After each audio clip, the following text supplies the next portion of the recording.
बिस्मिल्लाहिर्रहमानिर्रहीम। ख़वातीन हज़रात अस्सलाम वालेकुम। मैं यूट्यूब चैनल पाकिस्तान ज़िंदाबाद से आपसे मुखातिब हूँ और मैं एक बहुत अहम खुशखबरी जो है वो आपको देना चाहता हूँ। वो ये है कि 11 फरवरी को दिल्ली में जो आम इंतखाबात हुए थे उसमें आम आदमी पार्टी को ज़बरदस्त फ़तह हासिल हुई है। आम आदमी पार्टी ने 62 नशिस्तें हासिल की, जबकि नरेंद्र मोदी की पार्टी ने बीजेपी ने 8 नशिस्तें हासिल की है। इस तरह दहली के बाशऊर अवाम ने नरेंद्र मोदी की हिंदुफ्ता पॉलिसी जो है उसको मुस्तरद कर दिया है।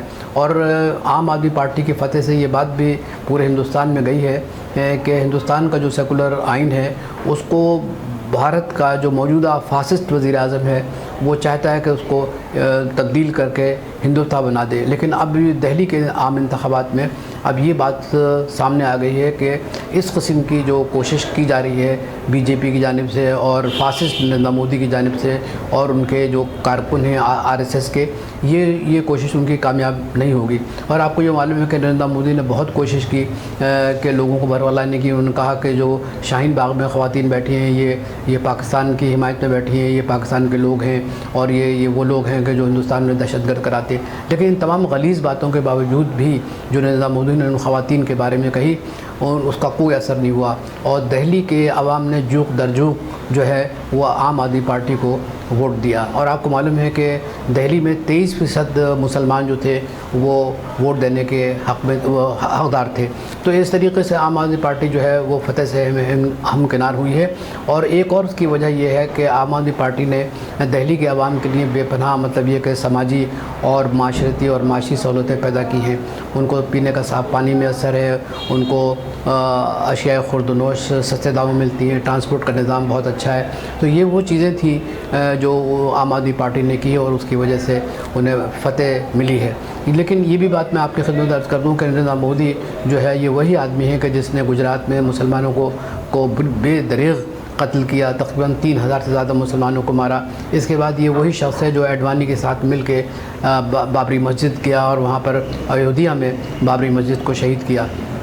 इसके हाथ जो है मुसलमानों के खून से रंगे हुए हैं और इसके बावजूद भी इसकी कोशिश है कि किसी तरीके से मुसलमान जो हैं हिंदुस्तान में वो अमन व शांति से ना रह सकें। और जो उसका ख़्याल है जो मुतनाज़ा शहरियत बिल उसने जो पेश किया है और जो मंजूर हो चुका है उसके तहत वो कोशिश करता है कि मुसलमानों को जो है उनको रजिस्टर किया जाए और उनको एक स्टेट लेड सिटीज़न बना दिया जाए।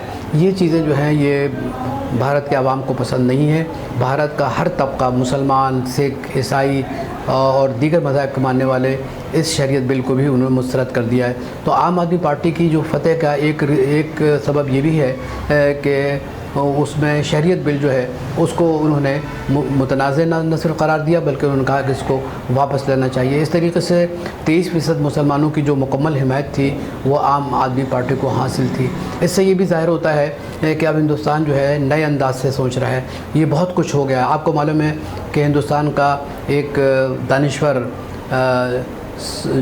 सलीम जावेद उन्होंने ये कहा कि मोदी जो है एक फासिस्ट वज़ीर आज़म है और इसको आइंदा इंतखाबात में जो है वोट नहीं देना चाहिए। इसी तरीके से नसीरुद्दीन शाह ने भी अपने ख़यालात का इज़हार किया और उन्होंने कहा है कि मुझे अफसोस है कि मैं सदियों से हमारे आबा अजदाद हिंदुस्तान में रह रहे हैं, अब शहरियत बिल के ज़रिए जो है हम अपने आप को सोच रहे हैं कि हमें हिंदुस्तान में रहना चाहिए कि नहीं रहना चाहिए। इस तरीके से पूरे, चाहे वो फ़नकार हो, चाहे वो एक आम आदमी हो, चाहे सियासतदान हो, चाहे राइटर हो, चाहे सहाफ़ी हो, सब मतलब नरेंद्र मोदी की इस फासिस्ट पॉलिसी से और इस शहरियत बिल से बहुत नाला है। तो आम आदमी पार्टी को जिस तरीके से वोट मिले हैं, दिल्ली में 62 नशिस्तें हासिल की हैं और बीजेपी को 8 नशिस्तें मिली हैं, इससे ही ज़ाहिर होता है कि हिंदुस्तान जो है एक नई सोच के साथ आवाम को मुखातिब कर रहा है। और वो आवाम को जो मुखातिब कर रहा है वो ये है कि हिंदुस्तान जो है सिर्फ सेकुलरिज़म की बुनियाद पे जो हिंदुस्तान का आइन है उसकी बुनियाद पे